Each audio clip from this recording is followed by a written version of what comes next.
जैसे ही पूर्व प्रधानमंत्री मनमोहन सिंह के निधन की खबर आई, श्रद्धांजलियों का तांता लग गया। शुरुआती श्रद्धांजलि देने वालों में कांग्रेस नेता शुमार थे। कई नेता कर्नाटक के बेलगावी में कर्नाटक कार्य समिति की विशेष बैठक में शिरकत कर रहे थे। खबर मिलते ही पार्टी ने आगे की सारी योजनाएं स्थगित कर दी। सभी वरिष्ठ नेता दिल्ली की ओर कूच गए। Mallikarjun Kharge ji, Rahul ji, and ACC General Secretary Organization Venugopal, three of them just got to Delhi immediately on a special aircraft, and we are trying to arrange for all other MPs also, because all the senior leaders are here. Almost more than 500 leaders across the nation have come here. Party सांसद शशि थरूर ने कहा कि मनमोहन सिंह का जाना बेहद दुखद है। It's a very tragic development. All of us are in mourning. He was a great prime minister who served the nation as prime minister, finance minister. He was somebody who was a visionary, who did a great deal for the country.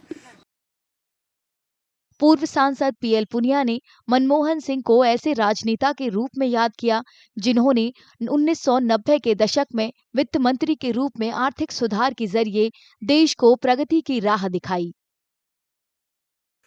Doctor Manmohan Singh ji को बहुत नज़दीक से मैंने देखा है।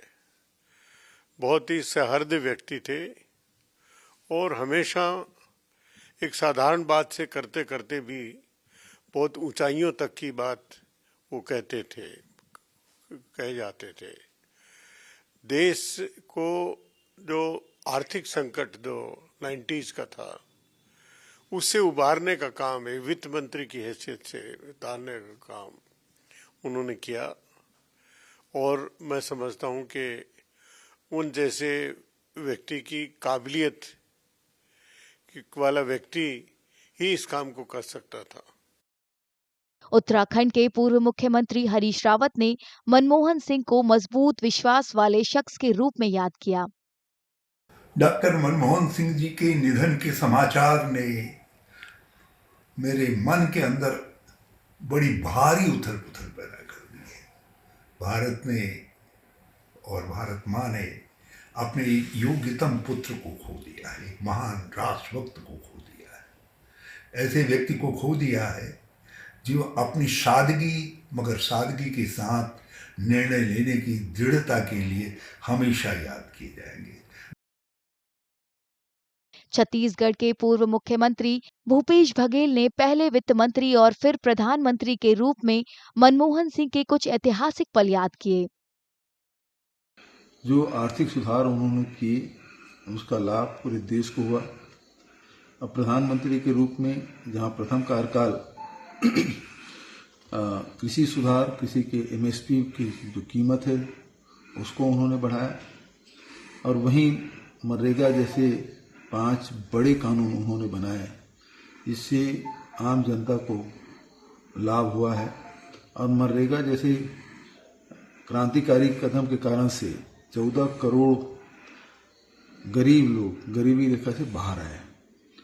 वहीं उन्होंने शिक्षा का अधिकार, सूचना का अधिकार, भोजन का अधिकार जैसे अनेक कानून पास किए जो कभी कोई कल्पना कर नहीं सकता था। कांग्रेस के पूर्व नेता गुलाम नबी आजाद ने मनमोहन सिंह की अगुवाई में केंद्रीय मंत्री के रूप में 2004 से 2014 तक अपने कार्यकाल को याद किया। उस समय यूपीए केंद्र में सत्ता में थी। वो हमेशा नॉन इंटरफेयरिंग प्राइम मिनिस्टर भी रहे, शरीफ प्राइम मिनिस्टर भी रहे, ईमानदार प्राइम मिनिस्टर भी रहे और विपक्ष के साथ उनके जो संबंध रहे वो भी हमेशा बड़े मुद्र संबंध रहे। मुझे उनके साथ कुलीग रहने का मौका भी 5 साल मिला जब हम दोनों मंत्री थे 91 से 96 तक, और मुझे उनके अंडर मिनिस्टर काम करने का मौका भी मिला 2004-2005 में जब वो प्रधानमंत्री थे, और उसके बाद 2009 से लेकर 2014 तक स्वास्थ्य मंत्री के रूप में मैंने उनके अंडर काम किया। तो हमेशा अच्छी सलाह देते थे और इंटरफेयर नहीं करते थे, लेकिन सलाह जरूर अच्छी देते थे। दिवंगत पूर्व प्रधानमंत्री के सलाहकार सैम पित्रोदा ने अमेरिका से उन्हें भावभीनी श्रद्धांजलि दी। He was the leader of a different generation.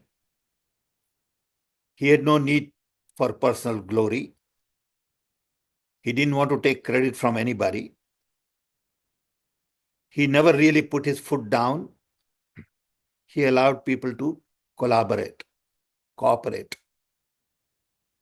He was not into command and control. I enjoyed working with him. I spent 10 years. He was sort of a person who let you do things.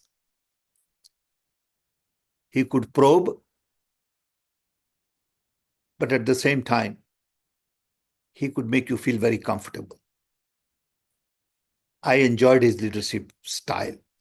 It's very similar to what I would like to practice. पूर्व प्रधानमंत्री मनमोहन सिंह ने 92 साल की उम्र में गुरुवार को दिल्ली के एम्स में आखिरी सांस ली।